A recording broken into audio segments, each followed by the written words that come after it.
उनको लग रहा है कि पुराना जो तरीका था, बाहुबली वाला कॉन्सेप्ट, अब वो नहीं चलता है, अब हाथ जोड़ना पड़ता है। ईवीएम का ज़माना है। वो इतने दबंग लोग थे कि थाना में भी वो पुलिस के सामने वो गाली निकाल रहे थे कि तुमको देख लेंगे। पुलिस कब तक रहेगा? पुलिस जाएगा तो तब तुम लोग को देख लेंगे। कि बाहर के सहरसा के व्यक्ति को विधायक बनाया हम लोगों ने, क्या किया उन्होंने? हालात ये हैं कि अपने विधानसभा में वोट मांगने नहीं जा सकते हैं। यहाँ का कैंडिडेट होने के साथ साथ मैं यहाँ का वोटर हूँ। बाकी जो 2 कैंडिडेट का नाम आपने रखा है वो यहाँ के वोटर नहीं है। ओवैसी साहब प्रचार में नहीं आए आपके?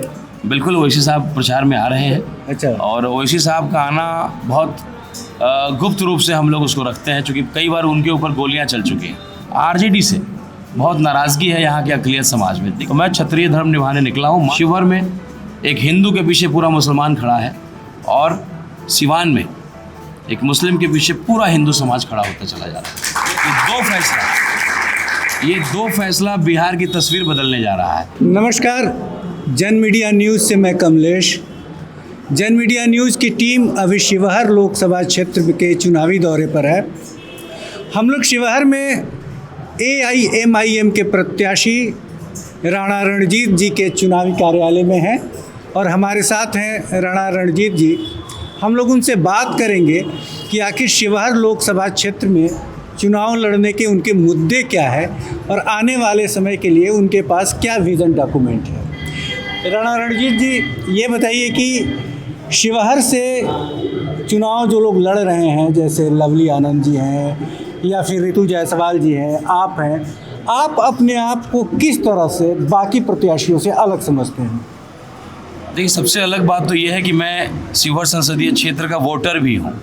यहाँ का कैंडिडेट होने के साथ साथ मैं यहाँ का वोटर हूँ। बाकी जो 2 कैंडिडेट का नाम आपने रखा है वो यहाँ के वोटर नहीं है। अच्छा। उन्हें वोट कहीं और डालना का अधिकार है, यहाँ का अधिकार नहीं है। अच्छा। तो पहली बात तो ये है कि जब आपके परिवार का सदस्य, आपके परिवार का गार्जियन अगर बनता है तो निश्चित रूप से आपके परिवार की चिंता करेगा, आपके खाने पीने की चिंता करेगा, आपकी रोजी रोटी की चिंता करेगा, रोजगार की चिंता करेगा, जिन सड़कों पर आप चलते हैं उसकी चिंता करेगा, बिजली की समस्या, स्वास्थ्य की समस्या। तो चूँकि मुझे भी इन्हीं सड़कों से गुजरना है, मुझे भी यही सुविधाओं का लाभ लेना है। यहाँ एक बेलवा घाट है, रघुनाथ झा जी ने कई ज़माने पहले उसमें 4 पोल गड़वाए थे और आज तक वैसा का वैसा रह गया। एक फुलवरिया घाट है जो 20 साल से बन ही रहा है, कई बार उद्घाटन हुए, हर चुनाव में उद्घाटन होते हैं। चिरैया का जो सड़क है, उस इलाके के जो व्यापारी हैं उनसे अगर आप बात करेंगे, जहाँ पे थाना है, जहाँ पे प्रखंड कार्यालय है, जहाँ अस्पताल है, मेन बाज़ार है, वहाँ के हालात ऐसे हैं कि हमारे खुद के एक रिश्तेदार का पेट्रोल पंप है, एक ज़माने में सेल था और अभी पेट्रोल पंप बंद करने की स्थिति में आ गई है। जो दुकानें हैं उनका माल आने में है, गाड़ियाँ नहीं आ पाती, ट्रक नहीं आ पाता। तो मूलभूत समस्या, चूँकि बाढ़ प्रभावित इलाका था, ये शुरू से है, पिछले 2 साल से नहीं है। तो एक विजन डॉक्यूमेंट निश्चित रूप से इसका बनना चाहिए और हम लोगों ने इस पर बहुत महीन तरीके से काम किया है। अच्छा, एक बात बताइए, जब आपके नाम की घोषणा हुई शिवहर से, तो पूरे बिहार में, पटना में हम लोग चौंके कि AIMIM से राणा रणजीत जी, क्योंकि हम लोग AIMIM को मानते हैं कि मुख्य रूप से उनके जो प्रत्याशी होते हैं वो अल्पसंख्यक समुदाय के लोग ही होते हैं। तो कैसा फील कर रहे हैं, मतलब किस तरह से लोग कैसा महसूस करते हैं जब आप लोगों के बीच जाते हैं? तो देखिए, एक बहुत कठिन डिसीजन था ये, निश्चित रूप से, क्योंकि मेरे आसपास के लोग जिनसे भी मैंने राय लिया, खास करके हिंदू समाज के लोग, कई लोगों ने बोला कि देखिए भविष्य है आपका, आप अभी तक किसी पार्टी से मैं जुड़ा नहीं हूँ। मेरे पिताजी आरजेडी में लंबे समय तक रहे, जहाँ थे वहीं रहे जीवन भर, और एक लगाव अक़लियत समाज से खास करके मेरा पुराना था। क्योंकि मेरे पिताजी 15 साल मंत्री रहे, सांसद रहे, तो लड़ते वो आरजेडी से थे, लेकिन उस इलाके का बनावट ऐसा था कि वहाँ MY नहीं MR या MF कॉम्बिनेशन चलता था। अच्छा। तो कहीं ना कहीं वो एक लगाव था मेरा बहुत ज़बरदस्त उस समाज से। मेरे भाई साहब दूसरी पार्टी में चले गए और ऐसी पार्टी में चले गए जहाँ पे अक़लियत से दूरी ऑटोमेटिकली बन जाता है। तो कहीं ना कहीं मुझे ऐसा लगा कि मेरे पिताजी ने जो परिवार, जो बगीचा, जो संपत्ति जो लोगों की अर्जी थी, वो कहीं ना कहीं कमज़ोर हो रहा था, उसमें जो है खेत में कीड़ा लग रहा था। तो मुझे लगा कि मुझे राजनीति में आना चाहिए, किसी सेकुलर पार्टी से मुझे आना चाहिए, ताकि मेरे पिताजी का बनाया हुआ एक हिस्सा जो छूट रहा है मैं उसको भी संजो सकूं, बचा सकूं। एक बेटे का फ़र्ज़ होता है कि अपने पिता की संपत्ति को या तो बढ़ाइए, नहीं बढ़ा सकते तो कम से कम बचाइए। तो ये मेरे अंदर था कि मुझे अक़लियत की राजनीति करनी है, उनके बीच रहना है, ताकि उनके सुख दुख में उनकी सेवा मैं कर सकूँ, क्योंकि वो हिस्सा छूट रहा था। अच्छा, तो ओवैसी साहब प्रचार में नहीं आए आपके? बिल्कुल, ओवैसी साहब प्रचार में आ रहे हैं। अच्छा। और ओवैसी साहब का आना बहुत गुप्त रूप से हम लोग उसको रखते हैं, क्योंकि कई बार उनके ऊपर गोलियां चल चुकी हैं।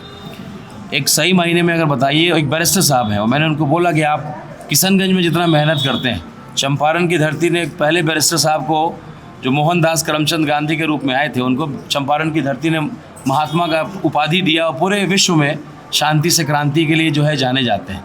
तो दूसरे बैरिस्टर साहब चंपारण की धरती, शिवहर की धरती पे आ रहे हैं। हमने ही कहा था कि लास्ट डे आप आइए, क्योंकि तरह तरह के लोग आएंगे, तरह तरह की कहानियाँ बताएंगे। आरजेडी से बहुत नाराज़गी है यहाँ के अक़लियत समाज में। देखिए, चंपारण के लोग बहुत पॉलिटिकली बहुत माने स्ट्रॉन्ग है, इनका IQ बहुत मजबूत है, शुरू से आप देखेंगे। तो ये चीज़ों को जल्दी भांपते हैं।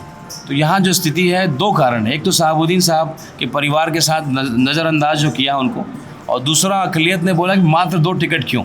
यहाँ मोतीउर रहमान साहब, अनवारुल हक साहब, और ये मुसलमान का सीट हुआ करता था। इस बार भी मैंने बोला था मंच से कि अगर किसी लोकल प्रत्याशी को आप टिकट देते हैं, चाहे वो फारूक शेख साहब MLC हो, चाहे अमित कुमार टुन्ना हो, संजय गुप्ता हो, कोई लोकल यहाँ का आप दे दीजिए, मैं चुनाव नहीं लड़ूंगा। अगर आप बाहरी को टिकट देंगे तो मैं लड़ूंगा। और लोगों ने मुझे बोला कि अगर सीताराम बाबू के बेटे में ताकत नहीं है इसका जवाब देने का, इस लड़ाई को लड़ने का, तो और किस में ताकत है। तो मैं क्षत्रिय धर्म निभाने निकला हूँ। मातृभूमि का मान सम्मान, हमारे मिट्टी में कोई ऐसी कमज़ोरी, कोई ऐसी गलत चीज़ नहीं है कि हम नेता नहीं पैदा कर सकते हैं। 6 विधानसभा, 17 प्रखंड, 200 से अधिक पंचायत, क्या हम एक नेता नहीं पैदा कर सकते हैं? बाहर के लोग आके नेता बनेंगे। शिवहर विधायक आपने देखा कि बाहर के सहरसा के व्यक्ति को विधायक बनाया हम लोगों ने, क्या किया उन्होंने? हालात ये है कि अपने विधानसभा में वोट मांगने नहीं जा सकते हैं, डरते हैं और डर लगता है उन्हें। शिवहर की सबसे बड़ी समस्या क्या है? अगर आप जीतते हैं तो जिसे हल करने के लिए आपकी योजना है? देखिए, शिवहर की सबसे बड़ी समस्याओं में से आप बात करेंगे तो सड़क की समस्या सबसे बड़ी समस्या है। बाढ़ प्रभावित इलाका है। कुछ इलाके तो ऐसे हैं कि वही सड़कें बनती हैं, फिर वह बाढ़ आया, फिर टूट गया, ऑडिट होता नहीं है। तो बाढ़ को लेकर के यहाँ पे चीज़ें बहुत ख़राब हैं। पंडित रघुनाथ झा जी ने सपना देखा था कि भाई शिवहर को हमने एक ज़िला बनाया, छोटा ज़िला, एक खूबसूरत ज़िला बनाने का सपना था, लेकिन बहुत हालात ख़राब हैं। रेल लाइन जो है नहीं आ पाया आज तक ढंग से। हमारे पिताजी स्वर्गीय सीताराम बाबू जब थे, उन्होंने पहल किया था, लालू जी उस समय रेलवे मिनिस्टर थे, लेकिन उसके बाद कोई देखने वाला नहीं है। क्योंकि जब बाहर का व्यक्ति आपका सांसद होगा तो उसको बहुत चिंता नहीं होती है। वो इस बार जीता है, फिर चला जाएगा। बगल में आप देखिए ना, कार्यालय खुला हुआ है, होटल में वही रहते हैं वो लोग। चुनाव ख़त्म हो जाएगा, होटल खाली, वो लोग अपने अपने घर चले जाएंगे। मेरा घर, मकान, रिश्तेदारी, ममहर, ससुराल सब यही है, तो हमें आजीवन यहीं रहना है। तो एक बहुत बड़ा मुद्दा इस बार लोगों ने बनाया कि बाहरी को हम लोग इस बार नकारेंगे और अपने किसी बेटे को, यहाँ के शिवहर की मिट्टी के किसी लाल को हम लोग सांसद भेजेंगे, ताकि शिवहर के हक के लिए लड़े और शिवहर का हक छीन करके उनको लौटाए। हमने आते समय कई जगह पोस्टरों पर तस्वीर देखी कि आपने वो नमाज वाली टोपी पहन रखी है, उसका असर पड़ता है? बहुत ज़बरदस्त असर पड़ रहा है।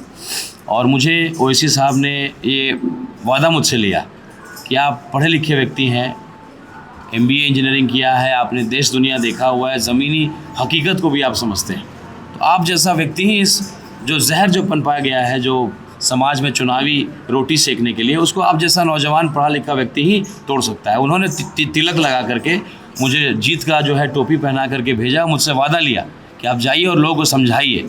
मैं किसी जाति का पार्टी नहीं, मैं अक़लियत की चिंता कोई नहीं करता है, तो मैं अक़लियत की लड़ाई लड़ता हूँ, मैं दलित की लड़ाई लड़ता हूँ। आप मुझे चैलेंज करके मैं करता हूँ कि बताइए कि मैंने हिंदू के बारे में, किसी समाज के बारे में कभी कोई गलत बात कही हो? कभी नहीं कहते। खुद एक बैरिस्टर है और खुद पढ़े लिखे व्यक्ति हैं, लोकतंत्र को भली भांति समझते हैं और जितना तर्क से वो जवाब सदन में देते हैं या लड़ते हैं, वैसा कोई व्यक्ति अभी पैदा नहीं हुआ है। और इंशाल्लाह जिस तरह का माहौल बनता चला जा रहा है, तिलक और टोपी लगाकर मैं नॉमिनेशन देने गया था, इसकी चर्चा पूरे देश में है। और मेरे हिंदू भाई ने भी बोला है कि अगर उन्होंने 1 कदम बढ़ाया है तो हम 10 कदम आगे बढ़ाएंगे और इस फैसले का स्वागत करेंगे। एक क्रांतिकारी फैसला होने जा रहा है। शिवहर में एक हिंदू के पीछे पूरा मुसलमान खड़ा है और सिवान में एक मुस्लिम के पीछे पूरा हिंदू समाज खड़ा होता चला जा रहा है। ये दो फैसला बिहार की तस्वीर बदलने जा रहा है। अगला जो समीकरण होगा विधानसभा में वो बदलने जा रहा है। शिवहर का एक सांसद MIM का अगली बार 50 विधायक लाएगा और अगली सरकार किसकी बनेगी वो MIM तय करेगा। राणा रणजीत जी, अभी आपके कार्यकर्ताओं पर हमले की खबर आई है, क्या मामला है, ज़रा इसके बारे में बताएं। घोड़ासहान प्रखंड की बात है। कल लगभग 8 बजे के आसपास हम लोग वहाँ गए थे, तो हमारे वो इलाका में हमारे गांव के कई संबंध हैं, तो मामा हम लोग के लगभग सब लोगों से ममहर वाला संबंध है। तो हम लोग बैठे एक जगह पे चाय पिया, तो उससे कुछ दबंग जो पार्टियां हैं उनके कार्यकर्ताओं को तकलीफ़ हो गई। मैं जब वहाँ से गुज़रा उसके बाद वहाँ पे उन्होंने हमला कर दिया। 14 टाका पड़ा, 2 महिलाओं, एक महिला का हाथ टूट गया और एक बूढ़ी महिला थी जिनको उठा करके फेंक दिया गया और सर पे चोट आया है। मुझे लगता है कि वो बहुत गंभीर हैं, शायद उनकी मृत्यु भी बहुत, मैंने परिवार के लोग घबराए हुए, बहुत ओल्ड एज थी। ईंटा पत्थर चलाया गया, दांत टूट गया, तो उनको बोला ये तुम्हारी हिम्मत कैसे हुई, तुम उसको बिठाए। तो बाहर के लोग आकर के और हम लोग जो यहाँ के लोकल हैं उसको इस तरह से धमकाया जा रहा है, किया जा रहा है। ये पुराना मॉडल जो है, उनको लग रहा है कि पुराना जो तरीका था बाहुबली वाला कॉन्सेप्ट, अब वो नहीं चलता है, अब हाथ जोड़ना पड़ता है, ईवीएम का ज़माना है। खैर चुनाव में उनको मालूम चल जाएगा। हम लोग पढ़े लिखे लोग हैं, कानून के दायरे में रह करके काम करते हैं, नहीं तो जो वैसी पार्टियां हैं उनको बाहर सहरसा से बुलाना होगा। मेरा गांव घर यही है, हज़ारों लोग मैं 5 मिनट में खड़ा कर दूंगा, लेकिन एक पढ़ा लिखा व्यक्ति हूं, कानून के दायरे में रह करके काम करना चाहता हूँ। तो क्या FIR हुई है? बिल्कुल FIR हुई, हमने पुलिस को बुलाया, पुलिस कोऑपरेट कर रही है।